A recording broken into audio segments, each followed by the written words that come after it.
and the pre-season squad for Australia and Asia has been announced, and that means one thing: Tottenham are back, which means the Irish Hotspur live streams are back, and we have a lot to get through here today. We will be going through, we'll be bringing up a list of the squad broke down in positions, how much we have going in each position, giving our thoughts on it, also talking about no Lloris, so who's going to captain that pre-season tour, and also, of course, no centre-backs, which I didn't think any of us thought we'd be sitting here this evening going into pre-season tour with no centre-backs. But as we like to do, let's check in with Jackal and special guest Shawnee from Spurs Talk Show and hear how they're feeling.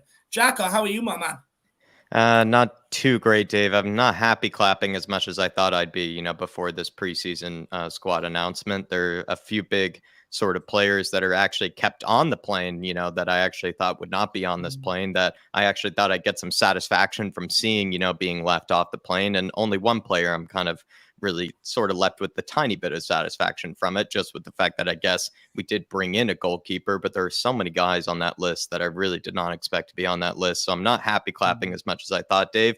Then also I saw the FIFA trailer today, and that featured just Spurs just getting scored on continuously, with Eric Dyer, Davies, and Sanchez pretty much featured in all of the animations. And that wasn't good to see as well, because it looks like FIFA is kind of getting a bit of ahead of themselves with what looks like it could be a lack of transfer, sort of a cleanup in the defensive department, Dave. Yeah, it was a very accurate reflection of what Dyer and Davies are like, for sure. But Johnny, how are you keeping, sir? Good, guys. Yeah, good to be back. Good to have you back live streaming. Missed you throughout the early part of the summer.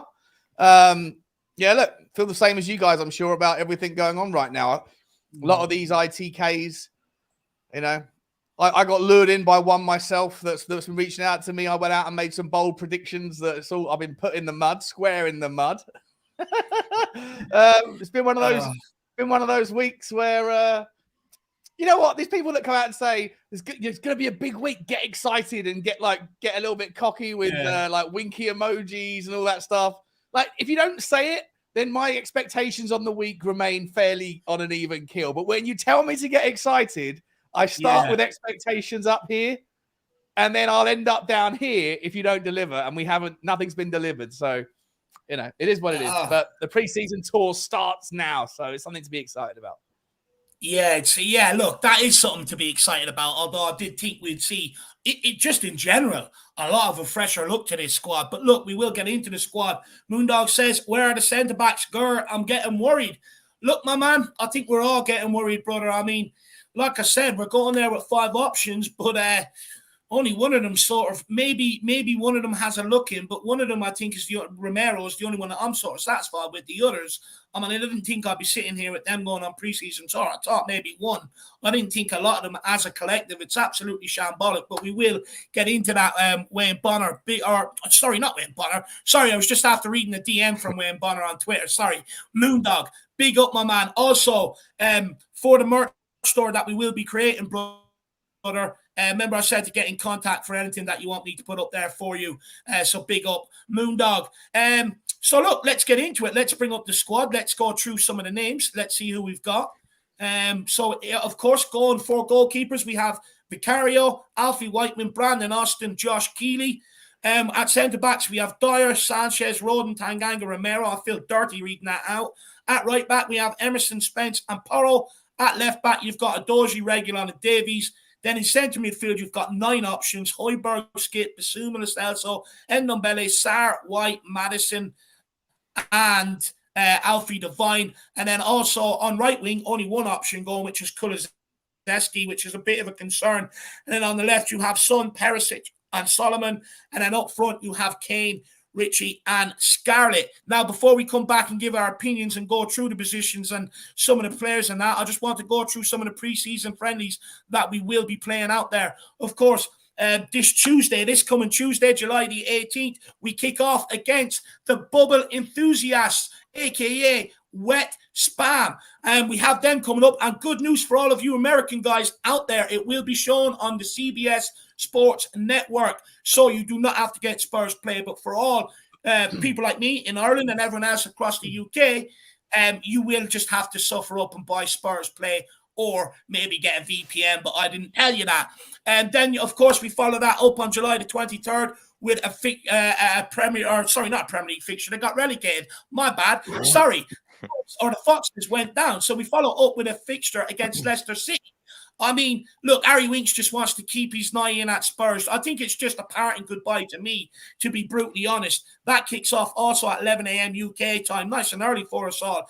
And then we go into a fixture against Lions City Sailors. I mean, it sounds like a posh boat club, if you want me to be brutally honest. That one is a kickoff a bit later at 12:30 p.m. UK time. And then when we get back, then we have that friendly against Shakhtar Donetsk at 2 p.m. And then we travel out to Barcelona for that little cup, which, by the way, I want to win. It would be a nice way to kick off Ange Postecoglou's regime. I know I'll probably get bantered, but I want it. And that is on August the 8th, 7 p.m. UK time. So, and it's probably the only European fixture we're going to get this season as well, because we're not in Europe. So I will definitely be tuning in and enjoying that. So there are pre-season games. But look, let's get back to the squad, lads.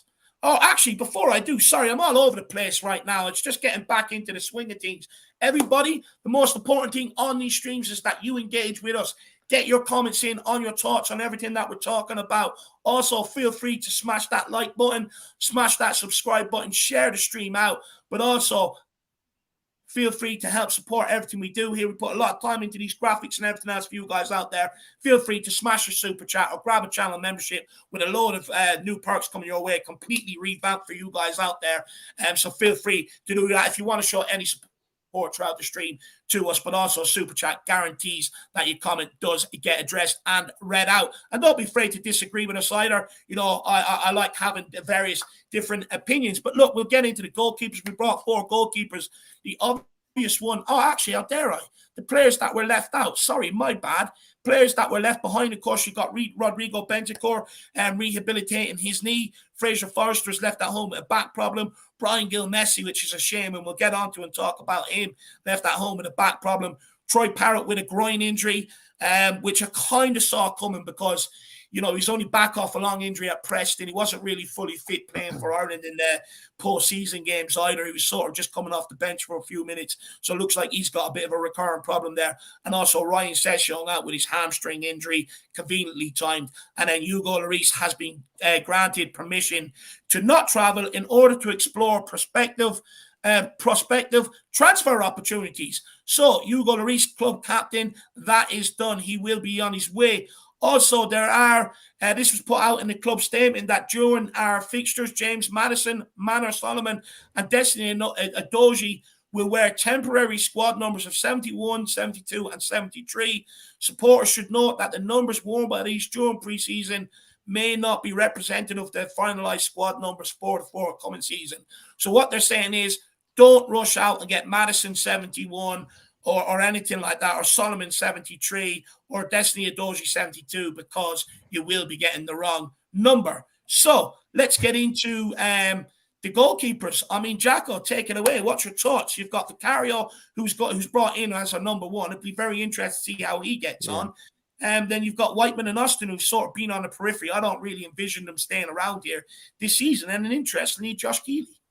It's nice to see that Vicario has a lot of buddies that are being taken with him on this plane, but none of them I really expect to have any sort of future here at the club. Maybe what's interesting is who's going to be, I guess, the third keeper in line. I guess if you have any sort of bets lined up for that one, that could be an interesting guess, because Whiteman, of course, has been kind of sent to various different clubs abroad, you know, kind of very hipster loan spells, if you will, to kind of clubs in Sweden and abroad. And then you also have Brandon Austin, who's been used as primarily the third goalkeeper. I do expect Fraser Forster to be the main backup for this season. It is kind of unfortunate he isn't able to make the trip and kind of be that real competition, if you will, for Vicario. I feel like Vicario is absolutely going to make his claim as the number 1. And I think he's going to look very convincing. But, you just feel like it'd be nice to still have a Fraser Forster around, because he ended off as probably what was maybe one of the few guys who had a good season in some regard. He was one of the players that everybody felt like was actually, weirdly enough, one of the signings of the season. So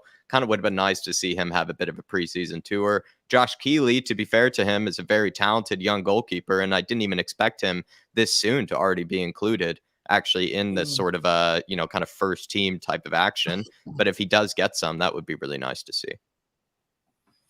Yeah, it would. It would. Josh Keeley, I think, maybe was probably drafted in late, maybe as a replacement to Fraser Forrester. Be interested to see if he gets any game time. I think they like to give everyone a bit of game time at least. But Shawnee, what's your thoughts on the goalkeeper situation with the 4 goalkeepers going? And are you comfortable with the carry on, basically Fraser Forrester being your 2 goalkeepers for this season?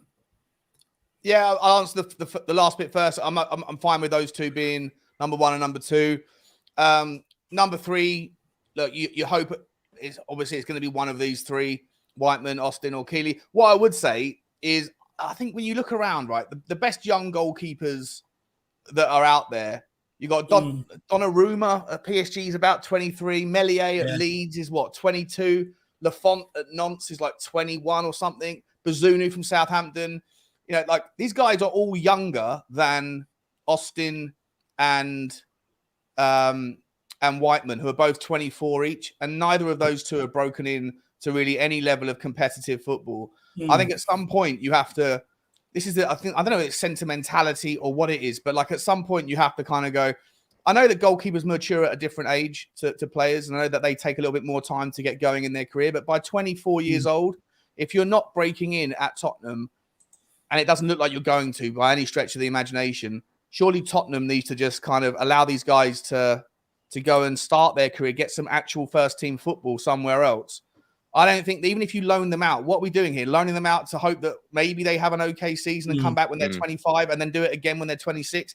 Like, can we not just sort of, it's okay with the young fella, Josh Keeley, what is he, 18? So I think that there's plenty of time there to see what happens there. But the other 2, I think if we would know by now if we're going to see much. The only time I've ever seen either of them play, was it this time last year when we were playing against the Korean All-Stars? Was it Austin that played? And I think he got beaten by a worldie from the Korean local guy. Oh no, he wasn't Korean, was he? He was playing in Korea, but he looked more. I think it was like an itch or something. Like yeah, that. It was an itch. That's it, Jack. Yeah, absolutely, it was an itch. Yeah, but I haven't seen anything from either of these guys to think that they're up there at the right quality. So, if anything, if that's the case, I'd rather see, if we're going to give more minutes, I'd rather see what the young fella Josh Keeley can do. Yeah, me too. And then just make the assumption that both Whiteman and Austin probably aren't it, unless I'm wrong. But like I say, I've not seen anything from them. Do you think they've been used as homegrown pawns, Sean, potentially? That sort of thing? Yeah, but like it's the whole homegrown thing isn't so much about having, like, you just can't have like excessive amounts of foreign players. It doesn't really matter how many homegrown players you have, right? It just means that you can't have, if you want to maximize your 25-man squad, you can only have 17 foreign players. But are you really going to keep Austin and Whiteman to fill up the squad? I don't really see the benefit of it. If you're going to keep 3, for me, Vicario and Foster, and then Josh Keeley for me.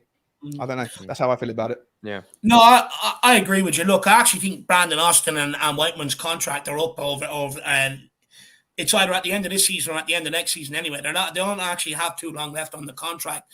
Look, I'm a bit confused as to why they're going on the tour, if you want me to be brutally honest. We talk about pathways being clogged up, this, that, and the other. We talk about being ruthless and going into a new era. Whiteman ain't going to be good enough. Neither is Brandon Austin. Cut the contracts. They shouldn't be on this tour. You should have Keeley. Maybe you could have brought young Luca as well up, and actually give players the pathway and the opportunity. So I'm a bit disappointed in that regard.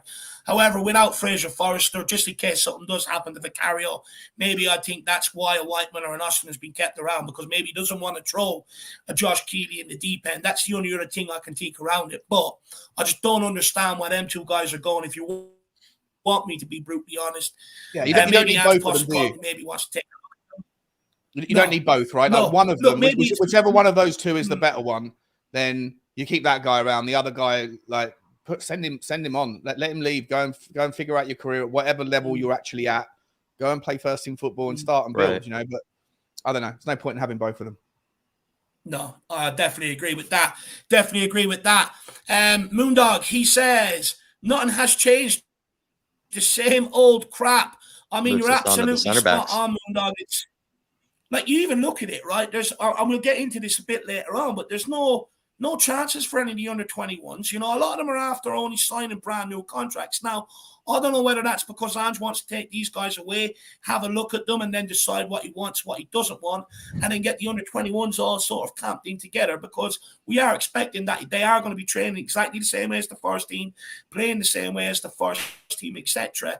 And hopefully that bridges the gap. So I'm not quite sure what's going on here, but I'm disappointed to see, apart from maybe Josh Keeley, Alfie Devine, look, he's been training with the senior team anyway, that there hasn't really been any sort of youngsters brought, which is very interesting, Moondog. But, you know, look, when I look at that squad overall, to be honest with you, Moondog, I mean, I'm disappointed. I thought I'd see a lot more change to it. I really did, whether that be players left at home that just aren't going to be a plan and bringing some under 21s to fill the spaces, whether it be with more new signings. I just feel a bit underwhelmed by it, to be honest with you, Moondog. But big yourself up, my man. Anyone else want to have a say on this? I think I don't want to steal somebody's point for later, but I think what's a little bit disappointing about this, Moondog, is it's a bit similar to how I think some of us felt with, you know, the preseason of Antonio Conte, where we were going into the Asian tour, going into the I think the Korean tour, and we didn't have any real center backs to bring with us. I'm not sure if we had Longley with us at the time, but we were all still, I think, left a little bit underwhelmed that there wasn't really, I think, who was it that we were looking at the time, like Bastoni, sort of like Ndika, those sort of kind of center backs. We were all looking for like a big sort of kind of trademark left-sided center back to sort of kind of help out Antonio Conte's back three. And we sort of went into that preseason tour with pretty much the same thing we had the season before. And I think a lot of us, especially Dave, I remember when we started making actually some mistakes and some of the goals we gave up in the preseason tour, Dave already, I think, was starting to go blue in the face with, you know, what he was about to envision for the rest of the season ahead of him. So that's what I would maybe say. This is where I do feel like it is kind of the same old crap again. And just in the fact that it sort of is, you know, a season just like sort of last season or last summer window where we were left asking, you know, when are the center backs coming? You know, at what stage are they going to start bringing in the center backs to embed in so this new manager can work with one? And we're sort of asking the same questions once again. And that's what's a little bit concerning here, is just sort of asking the same questions like we did last summer. Sean, would you agree? Do you think we are seeing the same old crap? Not that nothing has changed, or do you think things are changing, just maybe not as quick as we would like? Look, I don't know what the reason is for why. Van der Ven was obviously allegedly the one that was most advanced. Now, you know, for it not to be done before the start of the preseason, obviously it's a massive frustration. It's a shame that the guy couldn't have been on. If we did sign him, he couldn't have been on the plane 24 hours on the way to Australia, whatever. It's great bonding time.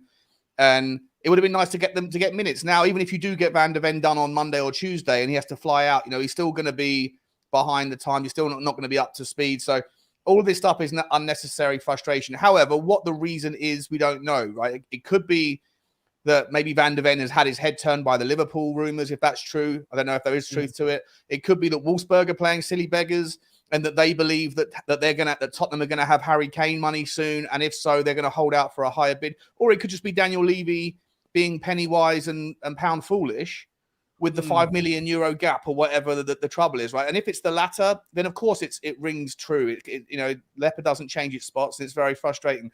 We don't know what the situation is as to why there's the delay, but all we do know is where we are. And once again, we're going into a really important period, especially considering the amount of changes that are going to be taking place at Tottenham. It's not just new faces in and old faces out. It's a whole new system. It's a whole new formation. It's a whole new managerial and coaching setup. There is so much change going on that even with a perfect transfer window, you're still going to expect massive bumps and hiccups along the way. But you don't need to unnecessarily put yourself behind the 8 ball by not doing everything you can to get the essential ingredients in place as early as possible. You've got to give yourself the best chance, bearing all that change in mind. And so getting that centre back in immediately, one, obviously the second one might take a little bit longer. Things take time, whatever, but get at least one in. It's such an core ingredient in the recipe that the absence of it for me is really frustrating. Really frustrating. It is frustrating. Yeah. Go ahead, David. Absolutely. I was going to add one more thing. Yeah, go on. Work away, Jacko. What do you want to add? I was going to say just the fact that it's not really, I think, that much of an overreaction for us to be frustrated with the lack of a center back being brought in. I don't think any of us expected maybe 2 or 3 to then have brought in before this time. But again, sort of where we felt like last summer, we wanted to see Antonio Conte working with new center backs for that back three. He didn't get the chance or really to do so. And yet again, we're sort of seeing the same thing with Ange Postecoglou, yet we've also kind of have more of the hindsight now of 63 goals plus conceded. So you just find yourself thinking, like, why wasn't really any center back of any kind? Didn't even need to maybe even be the number one. It could have been sort of a Tosinat or a Bio. It could have been like a Max Kilman, I think. It could have been somebody that, let's say, was gettable, that Spurs were maybe still planning on sort of going after. But the fact that other signings, and I'm actually really happy with all the other signings, so I don't want to complain about those signings at all. But in fact, they were also very necessary, and we also needed to bring in. But it is sort of, you're left, like Sean said, confused as to why maybe one of the most priority signings is sort of going to be put in this awkward position about whether they're going to even be on the tour, whether they're going to even get to meet them up in Australia. Can they even work with Ange? Why didn't they have maybe at least a few days beforehand to do so? All those questions that we were sort of asking last season. And it's kind of very frustrating in that regard. It is. And Colin Turner's also getting in on the conversation, and he's here and he's saying, look, this could be a blessing in disguise. Ange will see firsthand how good or bad, especially the centre-back options are. Look, Colin, what I would say to that is, my man, is and it's just we just shot ourselves in the foot. The centre-back area in your squad, it's your foundation. We've seen how costly it's been over the last 3-4 years. And the fact that we haven't been proactive to fix it beforehand should be even more urgent this summer to be able to get that, at least going on to the pre-season tour in general, just to give the fans a new feel. But most importantly, to allow that guy to strike up that partnership with Romero, get to know each other's games, bed in, gel, settle in with the squad, get up to date with Ange Postecoglou's tactics. Anything now is too late, and now you're running the risk of using that bedding in time going into the Premier League season. And that's ultimately going to bring around some mistakes here and there and could cost you games, which cost you momentum. Yeah. And if we're serious about going into this season and being different and being hungry, then the board need to match that and they have to get that centre back in. Credit to them for getting the goalkeeper in nice and early. Credit to them for getting Maddison in. Credit to them for bringing in someone like Solomon and that as well. And getting Kulu back in the door. But centre back is a massive, massive problem. And it's absolutely a PR on goal by this football club to be heading out on the pre-season tour with the same options available, knowing how bad they've been. And I don't care about, this whole Ange thing. You're not telling me that Ange knew he was taking the job and wasn't looking at Tottenham, wasn't looking at their games, haven't been keeping an eye on what these guys are doing. He already knows who he wants to use and who he doesn't. The fact is, we haven't even given him the opportunity to make that decision because we haven't brought anybody in here. So the options we currently have, he has to go with. And that's it in a nutshell. Until you give him the opportunity by bringing in players to actually pick and choose, this is what we're left with. And it's not about, Ange taking a look at them. He's no option to. And this is the problem. This is the problem I've highlighted under every single manager in that position. We are not giving them enough options in that problem area to be able to make decisions otherwise. And it always leads to every single manager at the end of their tenure, during their tenure, well, he didn't want a centre-back. But that's not true. Jose Mourinho asked for centre-backs. He got rolled in. Conte asked for centre-backs. They brought in Langley on loan. And we just have no desire or urgency to actually fix a problem. And if we want Harry Kane to believe that this club is going to be in a position to get him to be able to win him silverware, because that is what the club are trying to do by offering him a new contract, by delaying the selling process, well, then surely that starts with that centre-back region, because everything he's done at one end, they've done it double at the other end. Look, my only hope is that the Australian Border Force have a zero tolerance against football, against crimes against football, and do not allow them in. That's the only hope I have right now, but it's absolutely unforgivable from the club's point of view to not have this addressed. I don't know whether you guys want to retort or come back. To me, it's... Go ahead, Sean. Oh, sorry, go on, Jack. Go on, mate. Well, if I could give you a question from Wayne Bonner here, Sean, he's doing a member super chat. He's celebrating 23 months as an elite member. Big yourself up, Wayno. He says, thought Ange would have taken Dorrington or at least Pascazzi. Little disappointed with that. Would have also liked to have seen other defenders from the academy. No Hill Messi, though, as well.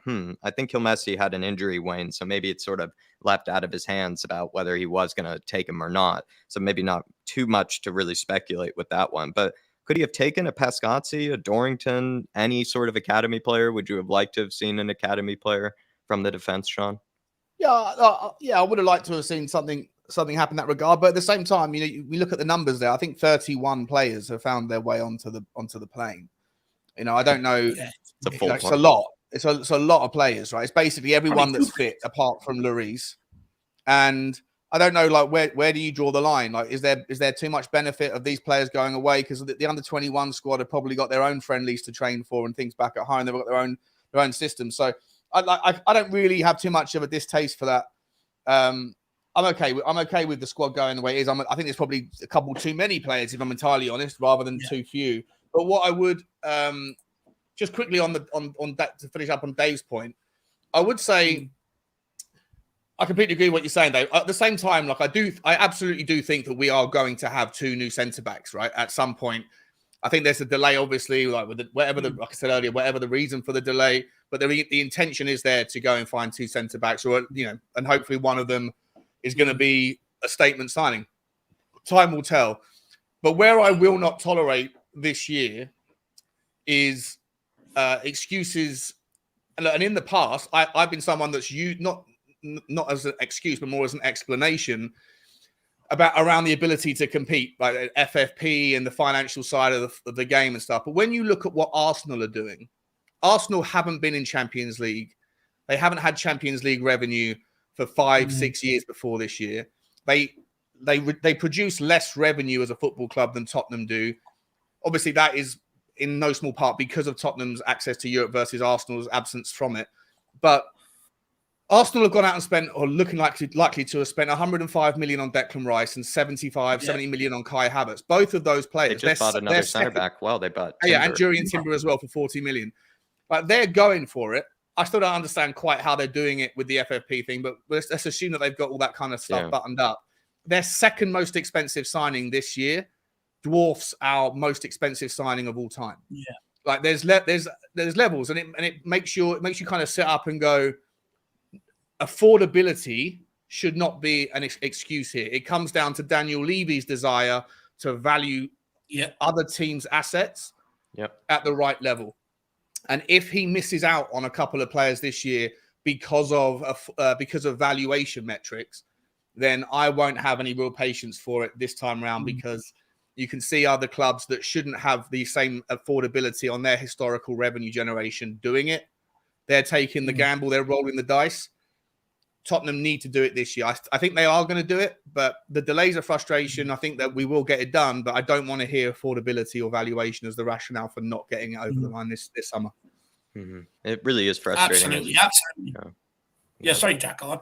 No, I was going to say it really is frustrating as well, just to have seen, I think, both last season and this season, other squads in the Premier League strengthen around their defense that maybe didn't even need to strengthen as much around their defense as much as we have needed to. And that will also gets because Sean, I think you know me, I think Dave does as well. I don't really often compare our transfers as much with other transfers, or I'm never really the person that says, oh, look at what Chelsea are doing or things like that. But it has been sort of the last 2 summers, at least for me, just sort of seeing signings like Jurriën Timber happen, for Arsenal. And it's like, yeah, maybe they needed a center back, but it's not really one of the first things I would have thought of with their squad. They did the same thing in January where they brought in a guy, I think from Poland or whatever he was, to help them out.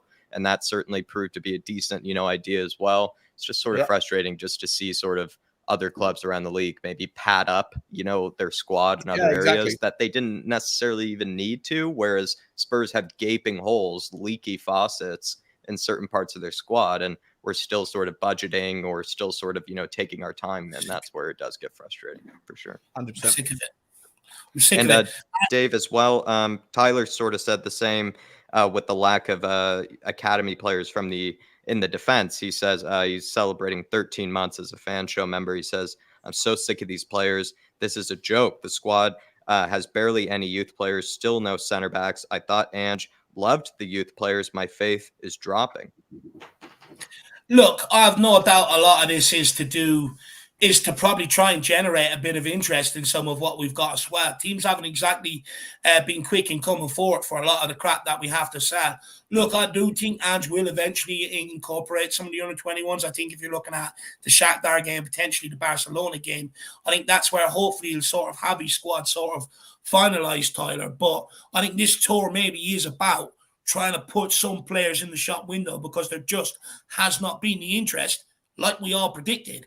And I think the club are doing their best to try and get a resale value. And until that money comes in, it's all paper talk. So we could well be in a position where we carry these guys right up until the deadline day, and then eventually we'll have to terminate some contracts because you can't carry your squad this big. And look, I know a lot of people might say, look, Dave, what you're saying about the centre-backs, it's an overreaction.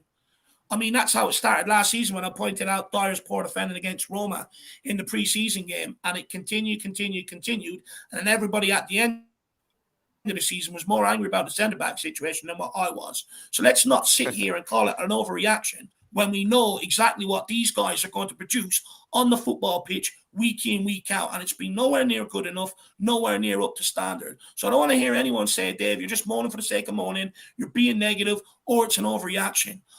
Every single season I highlight a lot of these guys, and they're still here and they still do the same thing. And it's only when it's too late is when people really kick up a fuss about it. And I'm just trying to get ahead of the situation because I can't endure any more of that pain, any more of that turgid football, the stupid rookie error mistakes we're used to seeing. I can't take it any longer. I've had my full of it over the last few years, and I want it done urgently. And every time, the longer it goes on, the more and more I've been proven right about the whole situation. So it's not an overreaction. I'm just getting ahead of the situation so that we're not here in 6 months' time crying about centre-back position yet again. I'm just sick of it. I've had enough of it. Anyway, Jim, Spurs Till I Die says, it's one step forward and 2 steps back. It's so frustrating. And that's it. You know, that's exactly what it feels like. You know, you make the initial burst, get the signings in, give the initial impression that things are sort of happening. But what I feel like things have actually slowed down is because we can't shift players out. That's what I think things have slowed down, whether I agree with it or not. That's what I think the situation is. But I definitely think that losing Ryan Sessegnon to an injury, I know people have gone, nah, it wasn't influential. I think it really was. I think that there was 15 million quid in valuation there that now you're not going to be able to raise by selling him.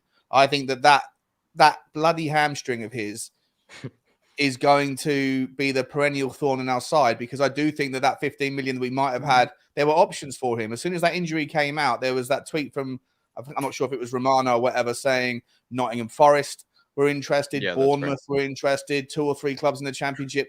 We could have got maybe 10, 15 million for him, and not having that maybe is the reason why we now are thinking twice about Van der Ven as affordability, for example.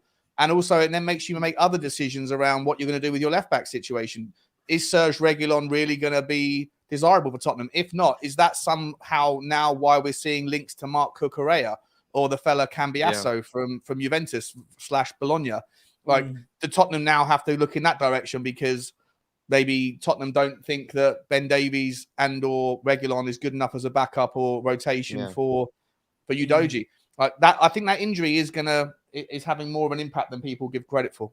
Part of it, though, too, has obviously been certain players, I think, at least what it appears to be, only I'm speculating from what we've gotten from the media, is maybe certain players' kind of lack of willingness or wantingness to also leave early kind of in this window. Like Sanchez has been yet again sort of weighing up his options of where he wants to go. He's had a few different ones thrown on the table to him that he's decided to, I guess, take his time with and not decide to, choose yet. I think I've heard something similar, I think, with Joe Rodon. I think we had like a bid or two from like Swansea, or maybe one from I think it was like maybe the Forest or some club maybe in the Championship. Of course, maybe it didn't actually happen and it's all hearsay. But at the end of the day, I have also kind of gotten some vibes, from players that don't really want to leave. We've heard it from Eric Dyer as well. He has no plans on leaving. He wants to try to prove Ange Postecoglou wrong. And that's what's also maybe proving to be 80 grand a week pay packet that he's never going to get anywhere else. So made of it.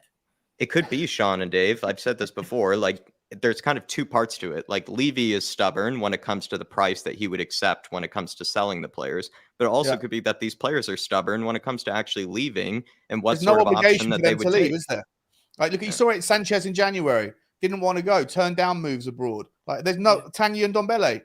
Like, I'm sure at some point last year or 2 years ago, Tottenham would have taken like an 80% haircut on the player transfer fee if they could get him out of the door and then write off that. And you're seeing it with Barcelona right now.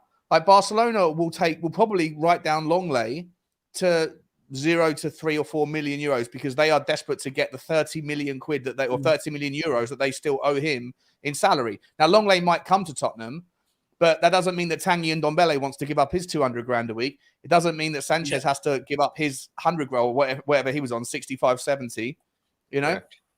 So, yeah, I make you right, Jack. I think that there's always two parts to the... like two roadblocks we're coming up 100%. With, I think, right now. Yeah. And it's all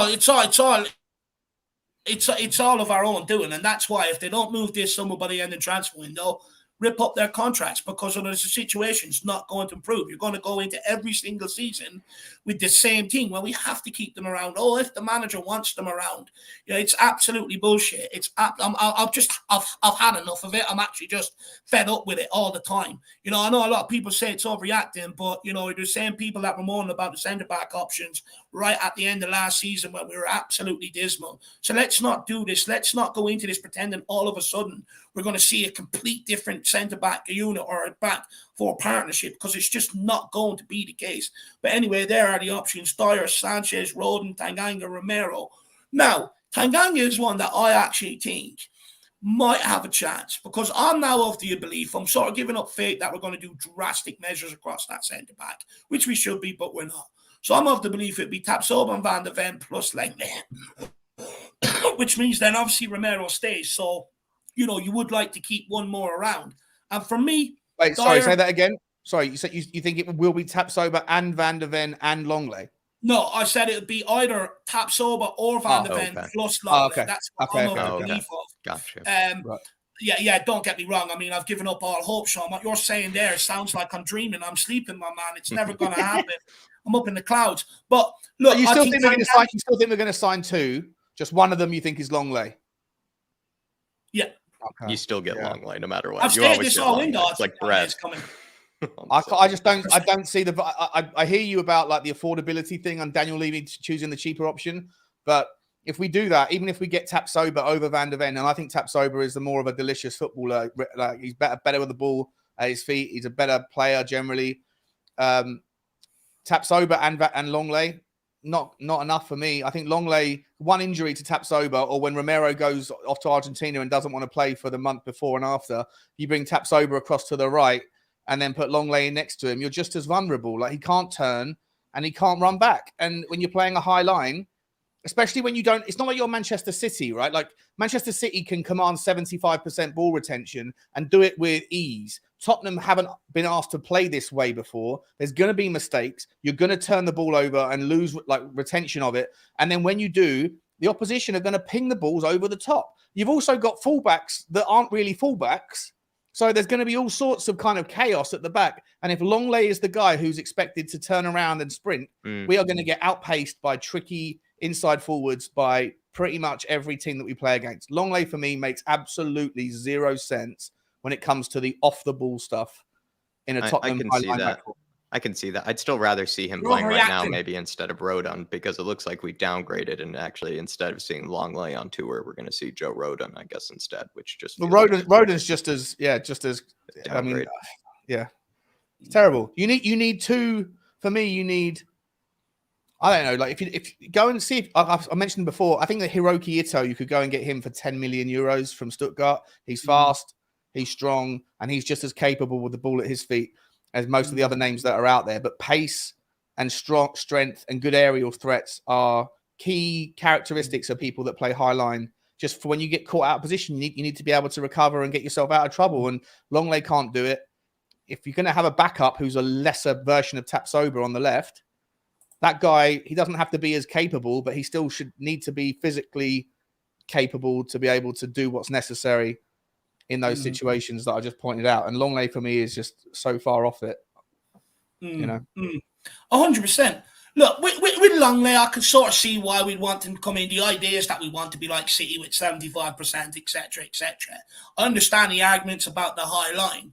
But if we know the club the way we do, and we look at it from the outset, we haven't been too urgent to get centre-backs in. I think if Barcelona weren't looking for a fee off Tottenham for Clement Lenglet, I think Lenglet would have been brought in the door and on this pre-season tour. And I still think Tottenham are holding out. There was a report released earlier on today that, apparently Tottenham are just waiting for Barcelona to release the guy, and then he's going to be in the door. So let's wait and see what sort of. I hope you're wrong, mate. I really, really hope you're wrong on this one.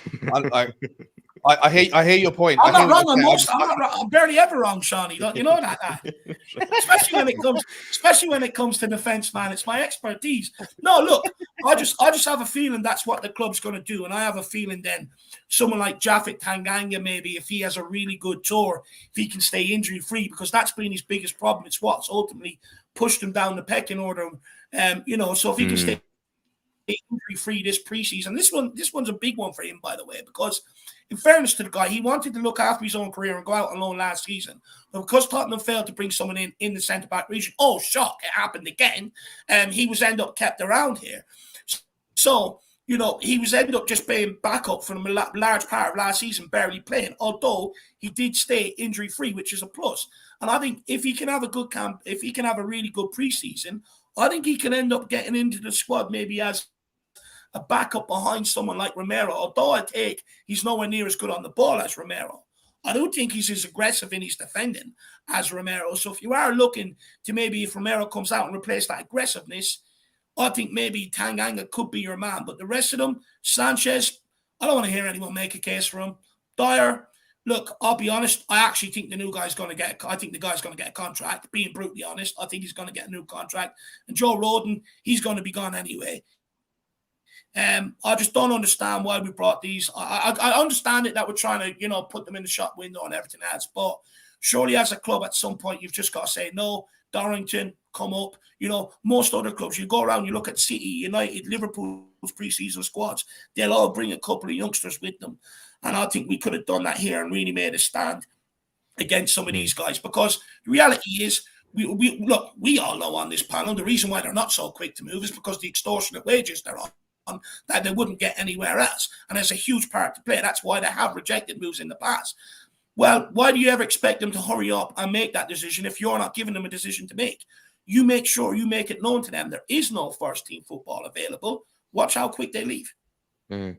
Yeah, I think you made a convincing case for Tanganga. I look forward to anybody who actually, by the way, Dave's already put out a decent video actually about it on Tanganga and how he has maybe a bit of a future. And to see him included on the plane is a good sign that maybe if he were to sort of stick around at Spurs, that he could get actually a better chance under Ange Postecoglou, maybe in some manner. I feel bad for the guy, though. I think he's been guilty of being used as a homegrown pawn in some sort of manner when he probably has just wanted game time and probably would have come back like after a loan and would have really been excited to sort of challenge for the first team. But he's never really been given that chance to go develop elsewhere, then come back to Spurs to sort of really challenge in kind of a serious way. So I feel bad for the guy. If he were kept around, I guess it would be sort of a similar thing, but I think he has a better chance of impressing maybe than other players do. At least I hope so. Agreed, Dave. Be interested to see how many people sort of get Spurs player memberships to watch the games with some of these guys back there. But anyway, that's our centre-back, position. Shawnee, anything else you want to add or say, or maybe that before we move on to another area? Like I say, you make convincing arguments, both of you. I just hope that you're both. I'm not saying you are wrong. I hope that you're wrong regarding the idea of Tanganga and Sanchez and all of them really. I don't think any of them are good enough for this high line back four. In an ideal world, we go and get two lefties and someone to back up Romero. I don't think we will get all three, but I think we can get two. If you had to pick one of those centre backs for me to hang around alongside Romero, it would probably be Eric Dyer. Of the three, of Tanganga, Rodon, Sanchez, and Dyer. If I had to pick one to stay to play back up to Romero, it would be Dyer. Interesting. Completely disagree.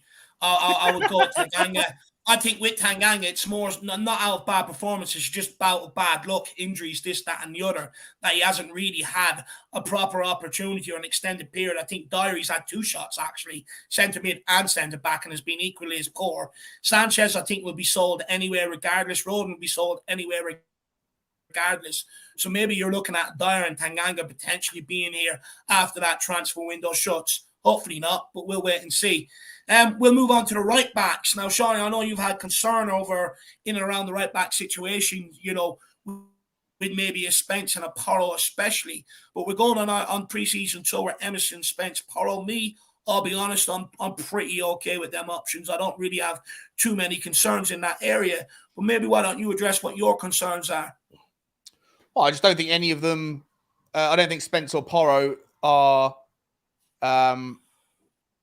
Well, I haven't seen anything from Spence that gives me confidence about him, if I'm entirely honest. Apart from one game against Arsenal, and was it Manchester United? I think he did okay in those games in the FA Cup for Nottingham Forest, and then one performance against Kylian Mbappe, which was pretty solid. He comes across to me like someone who wants to turn it on in the big moments, but has absolutely zero real desire from what I've seen. And it's a small sample size. I'm not writing him off. I'm just saying I haven't seen anything to give me confidence that he should be number 2 of the right back options.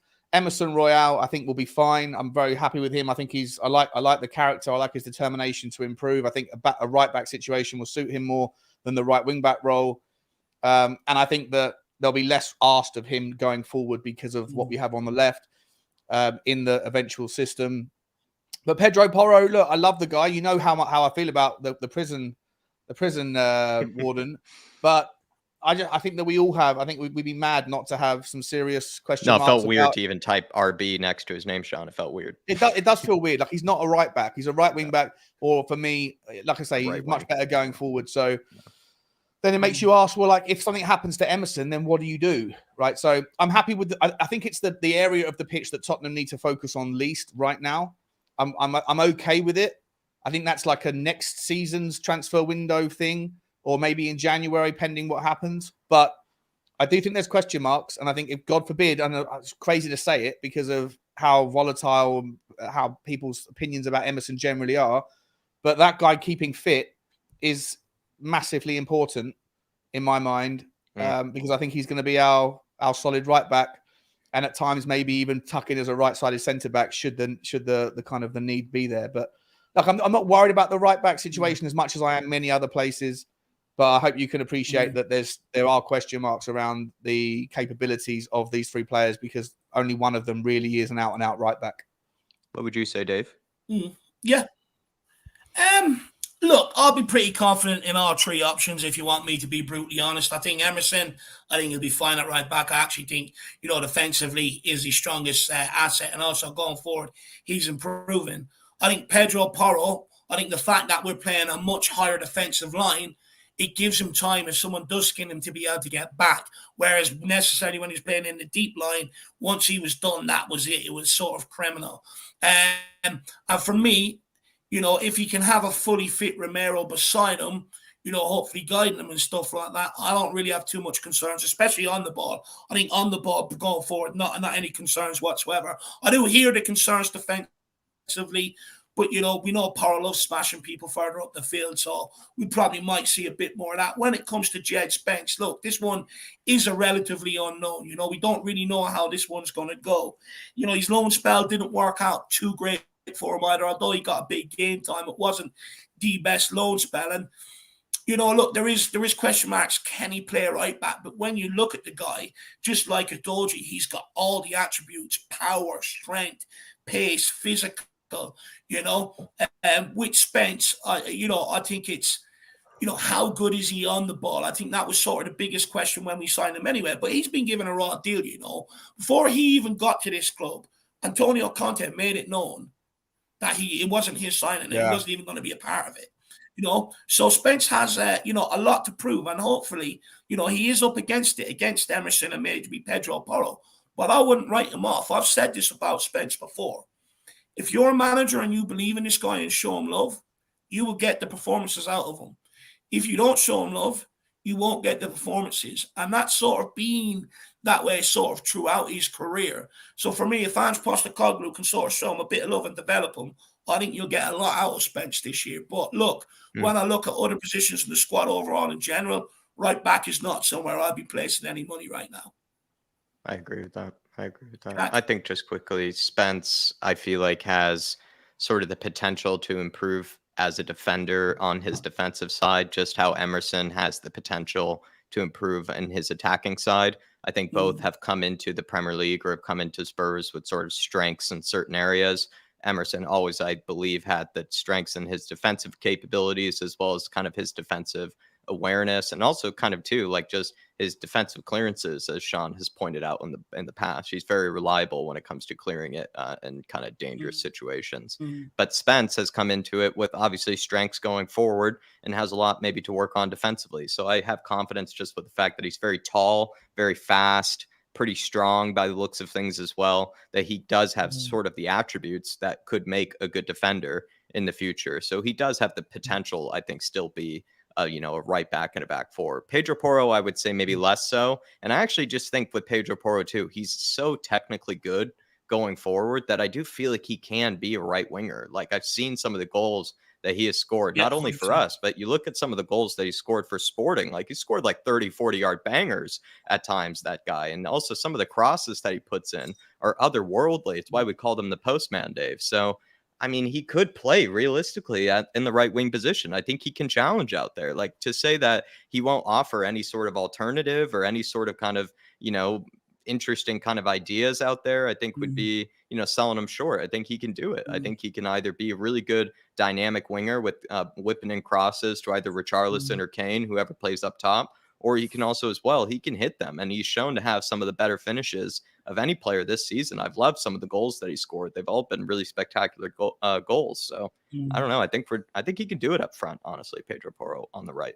I will also add, we got to remember that if Ange is playing that inverted fullback system, his fullbacks are going to be coming inside higher up the pitch anyway. So, you're not actually really asking too much defensive sort of capabilities out them. Now, obviously, against bigger teams when we have less possession, that's where you will be out of possession a bit more. So you might have to choose someone like an Emerson. But against teams where we expect to dominate the possession, Porro and Doji will be sent anyway. So you're actually looking at your two centre-backs and you're the number 6 to cover that anyway. So I don't really actually have too much concerns about Porro. For me, you just pick what games he plays in and what games he doesn't. Against teams you expect to beat and dominate, you play Porro. Against teams you don't, you play Emerson. What Porro and you? Would you be okay seeing a back four of Romero and Inza, whoever Van der Ven there? Yeah, sure. Udoji and Pedro Porro. Say that again. Like, would you be okay with the back four in a game being Porro, Romero, Tapsoba, whatever, and Udoji, like two wing backs being asked to play fullbacks? Yeah, to me that's asking for like one of them. He plays his fullbacks as more or less inverted wing backs anyway. They're not actually fullbacks. Sorry, they're inverted. They're told to get forward. The way he plays his fullbacks, the more or less like a responsibility of the wing backs anyway. They're told to get forward. Especially in possession, get forward. Get involved with play, this, that, and the other. Yeah, so when that play breaks down, they're inevitably going to be ahead of the ball anyway. Well, with Celtic, it was the guy on the left that was given the role to join the front five. The guy on the right, and I forget their names off the top of my head, but the guy on the right was given less kind of advanced responsibilities. But I also think that was allowed to, that kind of made more sense when you had Callum McGregor playing in the 6. Now, I know that Callum McGregor is not good enough to step up to the Premiership level, but at the SPL level, him playing that kind of specific number 6 that is a bit of a monster defensively, but also can play the quarterback role. I don't think we have, I know we're going to move on to the CDMs now, but I don't think we have that perfect 6 who can sit in there and protect the back 2 centre backs and alongside whichever one of the fullbacks would hang back. I'd be terrified right now of playing Pedro Porro and Udoji alongside 2 centre backs and then having someone like Bissouma in the 6. I don't think his defensive abilities are strong enough to protect, so that it's just basically a 3 that sit there in the scenarios where we get broken on, because it's going to happen far more frequently to Tottenham, especially in the early days, than it ever did or ever would do for teams like Bayern Munich that play similar formations, or Celtic or Manchester City. We haven't got a Rodri, we haven't got a Kimmich.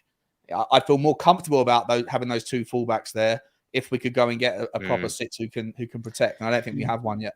To be fair to you, Sean, you make a decent point in that when I think about Arsenal, I was going to think about, I kind of agree with Dave that I think you could get away with that maybe against certain teams, not against every team, but especially against certain teams who play really deep. You probably could get away with maybe a bit more advanced sort of players that are comfortable going forward. But you looked at maybe Arsenal, for example, they had Partey as sort of that deep lying sort of defensive midfielder. And then they kind of did have 2 fullbacks that would go forward, but at least one of them sort of did stay back when necessary to sort of kind of keep a 3 if they needed to. And it's like, which one would you actually trust to do that? Maybe neither, between Udogie and Porro, to be fair. That's why I think Emerson will be. Yeah, exactly, mate. Yeah, that's why I just think Emerson is a better fit for it. Not to say I don't love Porro. I just think Porro. If you're going to play Porro, maybe you don't play Udogie. Maybe you play Ben Davies or someone. If you're going to play Udogie, maybe you play Emerson. At the moment, absent that big 6, I think that you can have one, but not both. In my opinion. I think, against bigger teams, I think maybe. I think against teams you expect to beat, the likes of Bournemouth and stuff like that, I think you get away with it for sure, because they are the games where you do need more of your attacking players out. We've seen over the last. A couple of seasons that we've played, especially in midfield, defensive midfielders, we haven't been able to unlock that door when the game's being put out wide. Them wing backs or some of the full backs that, under Jose Mourinho, they haven't been able to unlock that door with good crosses. So we do have to remember that against them smaller teams, you do need them more technical players, them players that can play, because they're the ones that will unlock the door and make them games ultimately a little bit easier for you. But look, it'd be interesting to see what happens. I don't think we'll spend any money in that area. Yeah. But look, let's wait and see. And everyone out there, if you are enjoying the stream, keep smashing that like button. If you're new, welcome.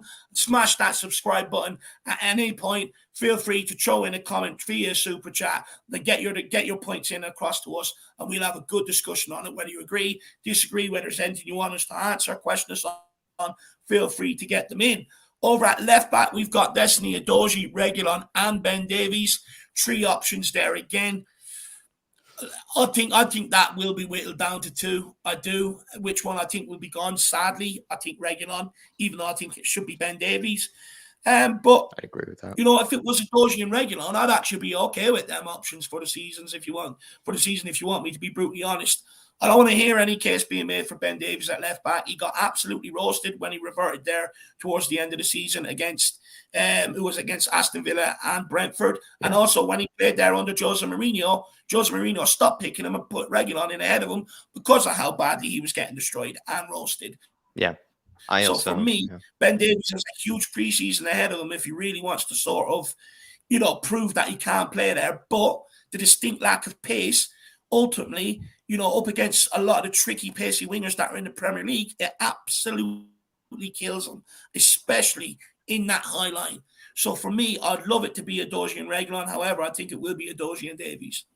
As much as I've defended Ben Davies in the past, I think he has shown under different managers, at least especially recently, that he cannot make it work in a back 4. He can't really do it defensively, can't really do it going forward. He's not technically good enough, I think, on the ball to do it going forward. He often likes to just pass back inside or pass it back to where he received it from. He doesn't really seem too adventurous to try to take on his man or sort of surge forward with the ball. How many times did we get frustrated with him not taking advantage of some of the space that he had in front of him? Instead, he would just sort of opt just to pass it back inside. And then another thing as well, you look at sort of his end of the season, he was kind of giving up majority of the goals that we were conceding. Look at the goals that I think in Mbuemo, however you say it, he scored, I think, a brace against us. He destroyed Ben Davies on both occasions. I think also as well, the goals that we conceded to other teams at the end of the season, Ben Davies played a bit of a part in, like you mentioned, Dave. And also maybe the real moment that really sold it for me that he couldn't do it in a back 4 was actually when he came up against Man United and Nuno's last game in the El Sakiko game. He made Aaron Wan-Bissaka look like, I mean, a prime Cafu, I remember, like out on the right back. Like Aaron Wan-Bissaka, of all people, was skinning him kind of left and right. And Bissaka is known for being good defensively, but he's not known for being great on the ball or really being good at being able to take on his man. And that was also, I think, another sign that Davies just can't do it in a back four. So I agree with you. Keep Reggie, because at least we know Reggie is at least, I mean, an okay defender in a back four, where I think Davies has shown he cannot make it at this level in a back four at left back for sure. Agreed. Shawnee, left back options? Yeah, I'm okay with all three of them staying in the squad, really. I'm okay with... even Davies, because you said Lenglet can't play a high back lane, but then you're okay for Davies to stay. I think Ben Davies will fill one of the kind of two positions that are like the 24th or the 25th man in the squad, who just because I think he's got a bit of utility, right? Just on the off chance that, there's like we saw it last year in 3 or 4 different periods of the season, 2 or 3 injuries happened at the same time to players in and around the same area of the team.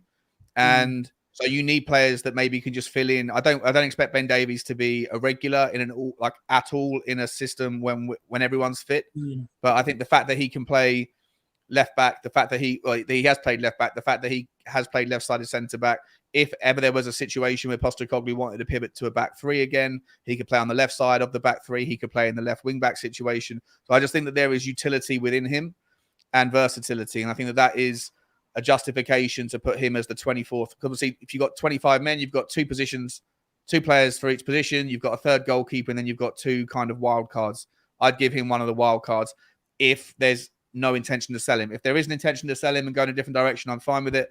But I envision him still being in the squad, but more as the 24th or 25th man.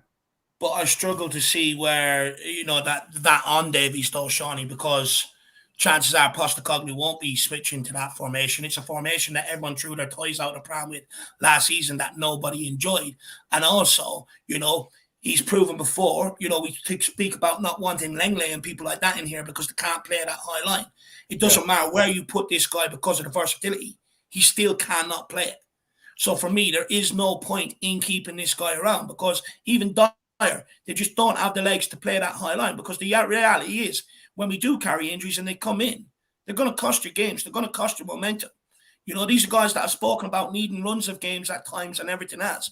For me, there is no benefit to keeping any of them around here whatsoever. And I do think they have to go. I hear your point. I think the only reason why he will be kept around is because he's got 3 years left on his 85K a week deal, which ties him up to 33 years of age. So he's not going to be in a rush to go anywhere whatsoever. But if we're going to talk about, players that fit a high line, I'm not saying it's an ideal. I'm not saying I want it. In an ideal world, I would like to have 10 more signings come in.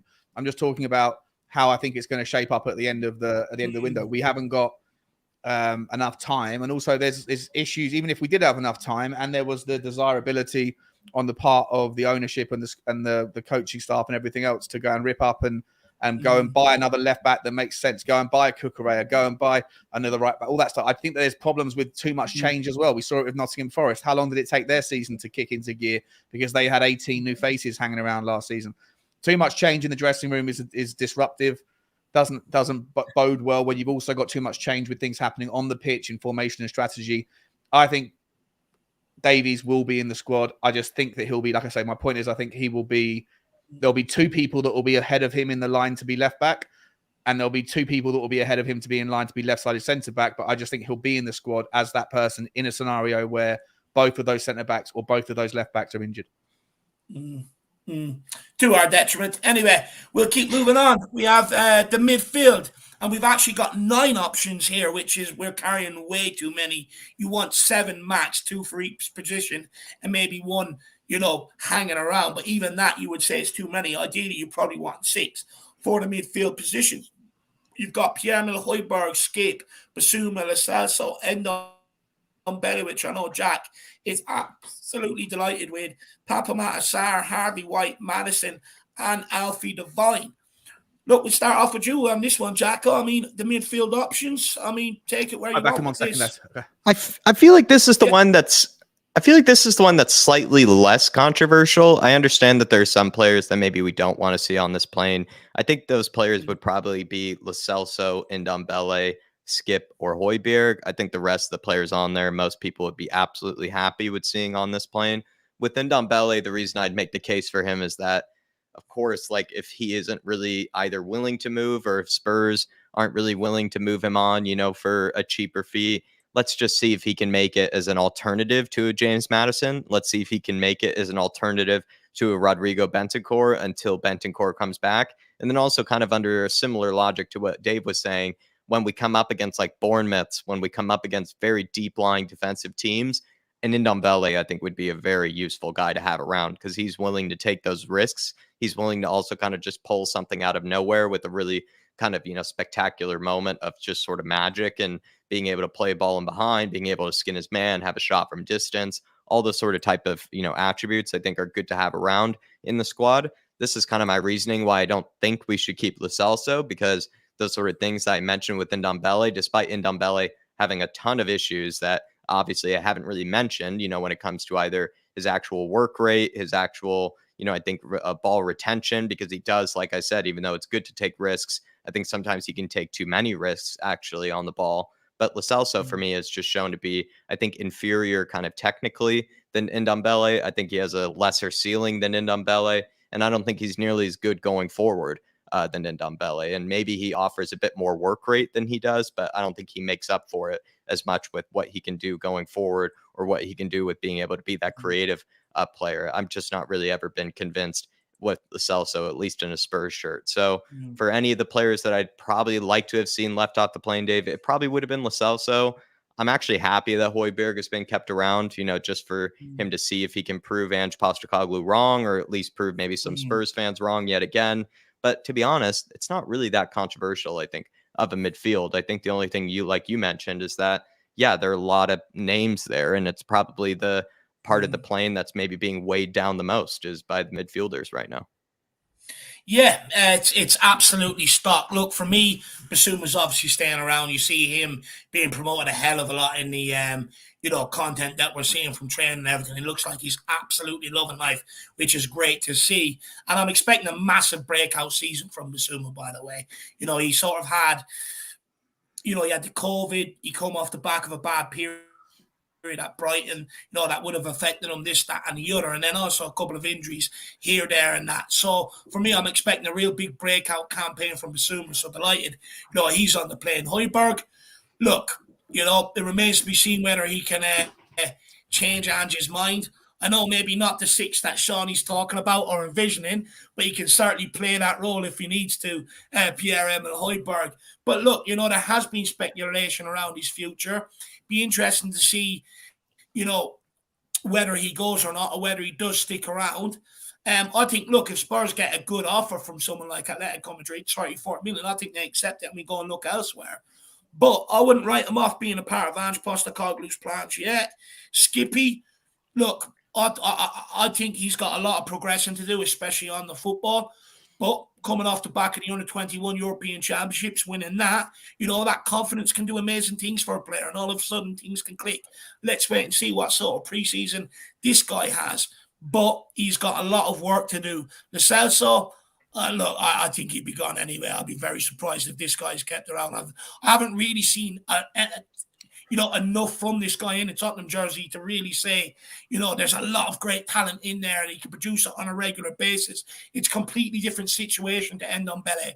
Ndombele has had moments of class. Just unfortunately, he's also had moments that have been highlighted for not being so class.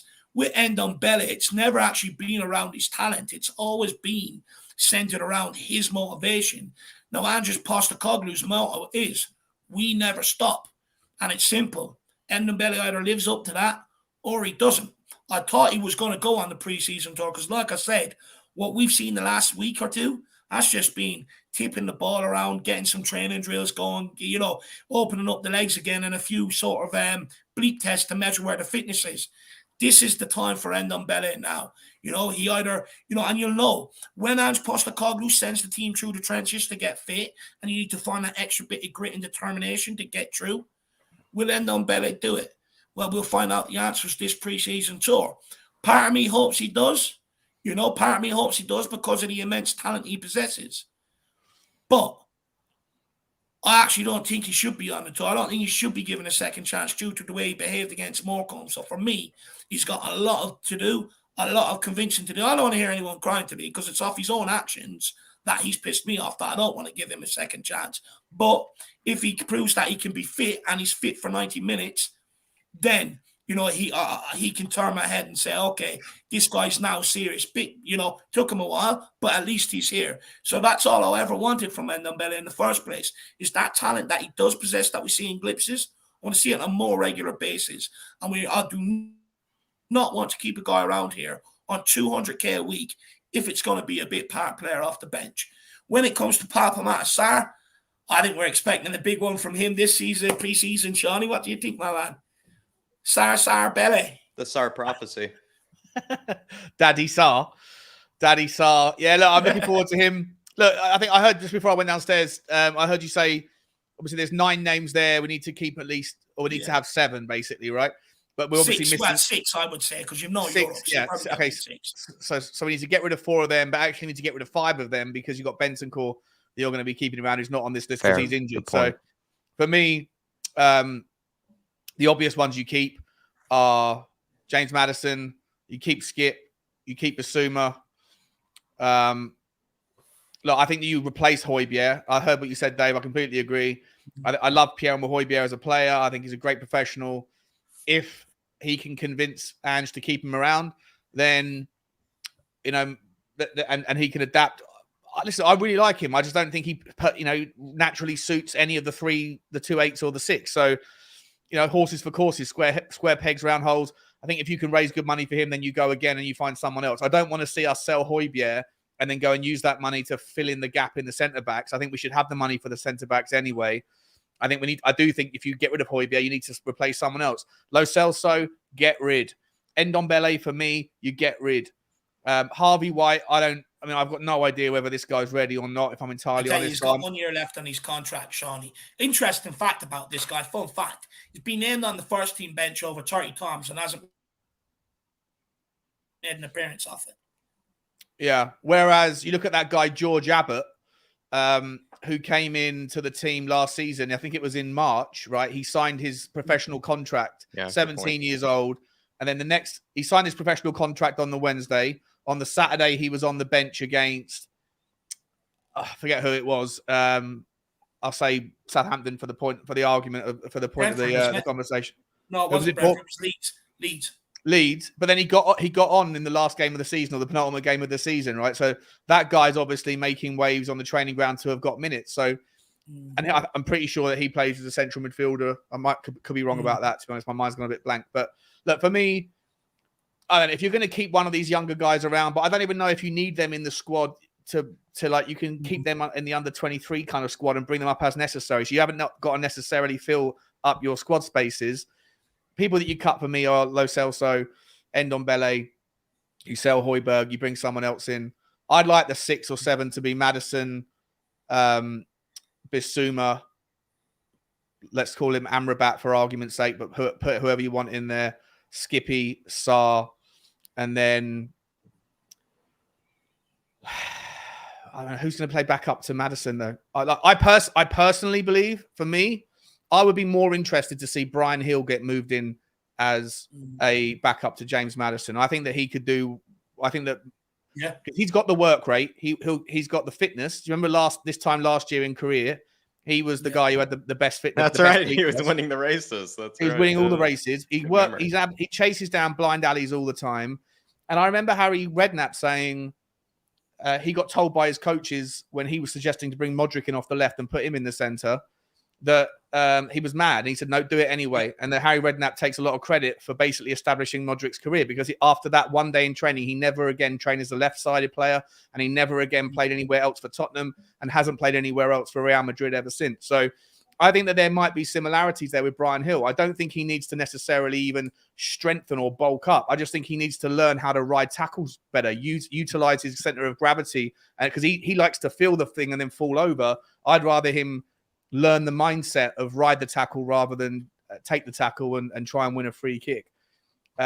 I don't really have any faith in Lo Celso. I don't really have any faith in Ndombele doing it over a longer period of time. No question about Ndombele's talent, but it's effort and work rate for the Ange system. I just don't think Ndombele will do it for me. I think he'll always have that mindset of when it gets tough, he'll want to stop running.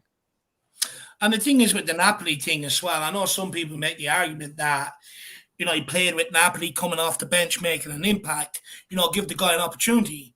Okay, great. But when was the last time the guy completed 90 minutes? And let's be honest about the Italian league.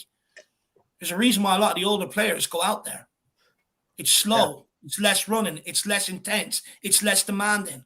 So, you know, you also got to look at the leagues. The Premier League is unforgiving. You've constantly got to be on it. It's physical. It's quick. The fastest league in the world. So, for me, 2 different leagues as well. So, Ndombele has a lot of work to do this preseason to be able to get up to scratch. When it comes to White and Devine, look, White has 1 year left on his contract. You'll be interested to see what the club decide to do. He's 22 now, hasn't really been given too many opportunities. I think the last opportunity I remember giving him was against Nice for Antonio Conte. I think he played him up as our striker.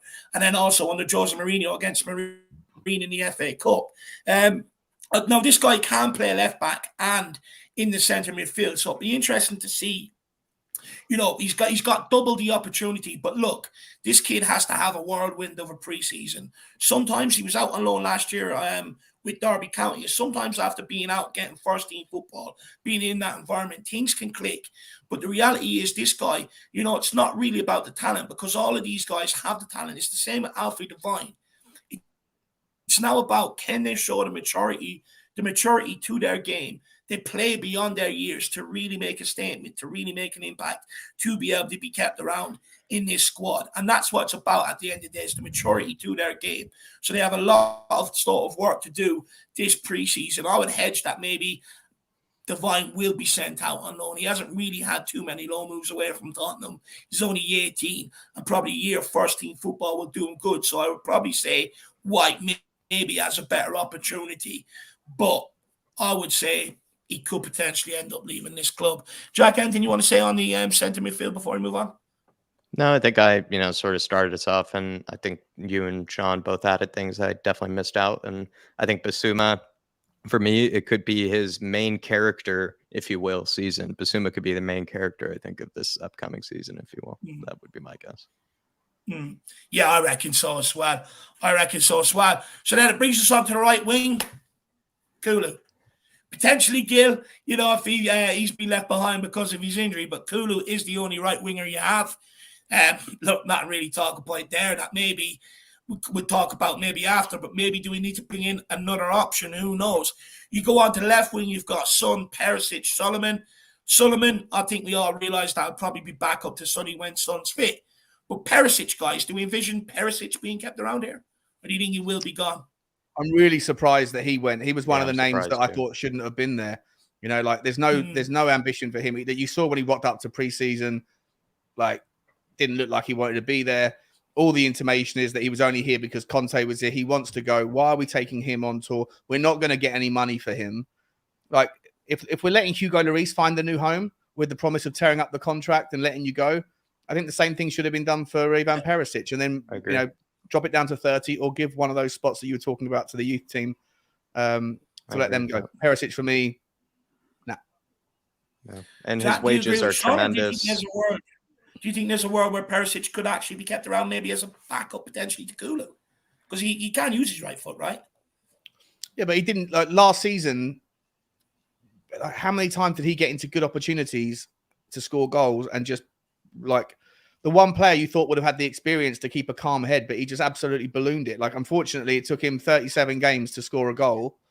And I don't think he, good cross with the ball from corner kicks and things, obviously chipped in with 7 or 8 assists, whatever it was. Defensively can't do anything. He's a year older than he was last year. And last year he was old anyway. For me personally, I think the Premier League will be too fast for him. A year later, the age thing compounds on itself every year when you get to that kind of late or mid-30s. And yeah, look, if he's part of the squad at the end of the summer, then I'll be really surprised personally. Jack, you're a big fan of the itches. I mean, we finally got one. Look, I'd argue he done his job. A lot of people say he couldn't defend, but when we had Regan session on there, they're asking for someone to attack, and he came in and he provided them assists. Is there any other position in this squad that maybe we haven't thought of, that maybe someone in and around the squad could be looking at Perisic potentially playing? I just think he's on too big of wages and probably isn't expecting to give up maybe his wages to stay at Spurs. He didn't seem like a guy that, was desperate to stay around after Antonio Conte left. I imagine he still is in that sort of position where he isn't desperate to leave, which means then, unless he's going to take a massive pay cut, which I don't think he will, because the only reason he would is because he really wants to be here and he really wants to, stick around, but that's not the case. So he's not going to take a massive pay cut. If he's going to be sitting on the bench playing more of kind of a backup role / impact role, I think it's just too ridiculous to have him on those sort of wages. He's on 10 million a year, isn't he, Jack? Yeah. 180, 190 grand a week or something. Third or fourth highest earner. Yeah, 9 million quid a year. I wouldn't be surprised if they come to some accord where it was like a tearing up of the contract, but you didn't pay him out the full amount. You paid him maybe 2 million as like a golden goodbye, and then he went back to Croatia, because I saw those links to, was it Hajduk Split or wherever it was, or maybe he goes back to Italy, or maybe he goes wherever Conte's going next. If he says no, you want me to leave, I want all my money, then you might as well make him hang around, because maybe he can offer something, but I reckon there's a compromise to be made there. It's really disappointing to see all the rest of the itches off to Saudi Arabia, but if he did want his wages to be met, that's where I'd recommend he go, because it does look like a lot of the fellow itches of the world are headed off to Saudi Arabia to get their wage packet, which is sad to see, but I guess he could go off and join them, but I do not expect him here at the end of this window, which is, again, another player that joins the list of confusing ones that were brought onto the plane, and you don't really see a lot of reasons why. It seems like more of a distraction than it really is a help. I'm not saying that he's not a professional or not a great attitude or anything, but at the end of the day, there could have been someone else that might have been more deserving, or at least more wanting, of that seat on the plane. There are a lot of people on this plane who don't even really want the seats that they're sitting in right now. And that's another kind of problem, I think, too, is that you want people that want to be on that plane. And there are plenty that I would say do not want to be on that plane. For sure. And then, look, that brings us on to the forward players, Jacko. We've got Kane, Richie, Dane, Scarlett. Look, there's a lot of sort of going on around Kane's future right now. We don't really know whether he's going to be around, whether he's not. There's been various reports, some saying that Daniel Levy's just refusing to sell him. Some today suggesting that he'll go on pre-season tour when we get back. Then he'll be sold to Bayern, which, I wouldn't put it past the club to use him as a cash cow on this pre-season tour, to be honest with you. But look, we don't know what that future holds. So, Jacko, if there was a world where Kane were to leave, does that mean, is that potentially why Scarlett has been brought on this pre-season tour, to maybe have a look at him, to sort of see what he can offer, to see if he's good enough to play in a backup role to Richie? And also, how big of a season does Richie have to have this season? Yeah, he's Richie has he's a huge season in front of him, and has, I think, a lot of doubts and a lot of pressure on him to either fill in for Kane if Kane were to leave, because he would be the guy that everybody sort of expects then to kind of take on that sort of Kyogo Furuhashi role in some manner, but also, I guess, to pay back the 60 million that he cost as well. And we'll see if he ever can do that. I'm a huge Richie fan, no matter kind of, what sort of expectations that maybe are in front of him. I do really like his backup story. I like his sort of come up, and I do kind of think his head is always in the right place. And I think he has a good sort of attitude that is good to have around the squad. That isn't everything, though, and that probably isn't worth 60 million. So he really has to make up for that in some manner or form, either with goals or assists or playing that Kyogo role, if that's what Ange has envisioned for him. I'm excited to see what Richie can do. I think his best position is up front. Yes, he can technically play on the wing, but I think it's very inconsistent, and I think there are some things that he absolutely lacks. So it will definitely be interesting to see where he even plays this upcoming season, and will he be playing that sort of backup role to the likes of Kane? And if he's playing backup role again, can he stay fit? Because when he was playing backup, he still kept getting hurt all the time, which was also frustrating. I think Dane Scarlett, though, was just kept around just because he is a very talented academy talent, and he probably needs and deserves these sort of opportunities to learn from Kane or Richarlison or other forwards during the summer, as well as maybe get some eyes on him if he needs and probably does need another loan move or another opportunity to go develop. So I guess this is just opportunities for him to kind of just develop and then get another loan move or something like that. I don't think there's really too much to read into actually Scarlett being brought along. I'm actually happy to see him brought along in the first place. I'd like to see him hanging around Mr. Harry Kane. But Johnny, anything that you would say to some of the questions that Dave mentioned there? Yeah, look, I'll be honest, mate. I'm sick to the back teeth of the Harry Kane saga. I want it done one way or the other very, very soon. I'm bored of the German media pushing their narrative. I'm bored of the French media pushing their story, and I'm bored of everyone. I'm just bored of it. Yeah, like I knew what I was signing up for this summer. Like when it, we knew it was going to be the story of the summer that was going to drag on.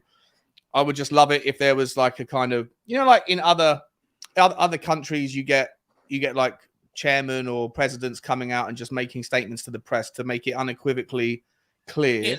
Very common. Exactly what we're doing. Like Harry Kane isn't going this summer, period, end of story. Or Harry Kane will not leave this club unless he puts in a transfer request and this number is met. Something like that. I know it doesn't happen as often in the UK, but like all this kind of back and forth, it drags on. It creates unsettlement. It also lends for interpretation, reading between the lines. Maybe that's reasons why teams like Wolfsburg are sitting there thinking that they can hang on. Like maybe they've been told by Bayern Munich that they're very, they're very sure that they're going to get Harry Kane, and therefore they're holding on for bigger numbers so they can get a little bit more of that Harry Kane money. Like, I just feel like all of the kind of the wiggle room and the grey that we seem to be operating in is a real problem. So if he is here, then I'm really happy. If he's not here, I don't personally think that Richie is going to be good enough to fill in and make up the goals. Having said that, I do think that this system will suit Richie a lot better than the last one, and I do think that he will have a better season. But do I see him getting more than 10 goals in all comps? No. I just don't rate him as a player. I know a lot of people do. I just don't. Do I think Dane Scarlett's ready for the Tottenham bench or whatever in the season? Absolutely not. Do I think it's cool that he's gone on the tour? Like Jack said, yes. I think there's loads of value in him hanging around with some superstars, learn a little bit here, see what happens. But I still think he'll go out on loan. But yeah, I think that if we do sell Harry Kane, I think we need to go and use, let's say you get 100 million for him or 90 million for him. I think you do need to go and find a replacement. Where you go with that money, who you go to. I mean, there's a bunch of options out there, but they're all going to be expensive. And, players like Dusan Vlahovic, as much as I would think he would be a really good fit for the Premier League, I also think that he's probably the highest caliber second tier of strikers below Harry Kane. So whoever doesn't get Harry Kane out of Man United, Bayern Munich, or Paris, one of the two of those three will be fighting for Dusan's signature. So I don't think Tottenham have got a chance of getting him. So I know we're not talking about transfers tonight, but in a nutshell, I'm glad that they're all going. But the Harry Kane saga for me is driving me mad. I want it done one way or the other. So we all know where we can stand. Every day it swings, right? It starts off with the worst news possible, he's going, and then by the end of the day, he's staying. It's absolutely crazy. 400 grand a week, and he's getting some like post-career role in the club. Like, what is that? Like, well, don't worry, we'll pay for your coaching badges. I'm sure on 400 grand a week, bro, he can afford his own. Like, I'll even have my missus who doesn't even watch any football. Anyway. My missus doesn't even watch any football. She rarely even asks, anything about Spurs. And this is how, much it's all over the airwaves and how much it's almost incessantly over the airwaves, Sean, it's the fact that my missus is asking me, is Harry Kane supposed to be leaving this summer? Like, randomly just text me during her own work day. And right in the middle of work, she goes, oh, Harry Kane must be leaving. And the fact that that's somehow entering her own world, of just not paying attention to Spurs really says a lot, I think, with how much it's by the way, Jack, overdone. You're out in America, right? Like as soon as the season finished, he was out doing like the Jimmy Kimmel show or whatever it was, right? Now he's out there doing that hot sauce challenge. This guy has some massive love affair with American culture. He loves right? the Yanks. The second that he wants to get out there and start some sort of like post career or do the NFL thing, whatever it is. But he wants to move to. I wouldn't be surprised if he does sign a new contract with Tottenham. on a big money, have some sort of some sort of release fee put in there to give him some protection. But I wouldn't be surprised if his next club after Tottenham isn't like Inter Miami or something. He loves our cultural exports. Yeah, he loves a bit of America, doesn't he? He also done this a few seasons ago, didn't he? There was a couple of pre-seasons ago. He was out there doing another interview on another channel out there, and stuff like that. But look, he's made no secret. He wants to get out there and be an NFL kicker for a couple of seasons. So maybe that's what he's boosting his image to sort of be around. But look, when it comes to Kane, I mean, look, the saga's just going to continue to drag on until he signs a new contract, and he ain't going to sign a new contract at Tottenham until Tottenham do more business. So, the club need to hurry up, and then Harry Kane needs to hurry up. And look, I'm just sick of waking up with it. You're waking up, he's gone, there's meetings, there's this, that, and the other, and then by the time you go to bed, he's staying. I mean, it's absolutely ridiculous, the whirlwind they're putting us through.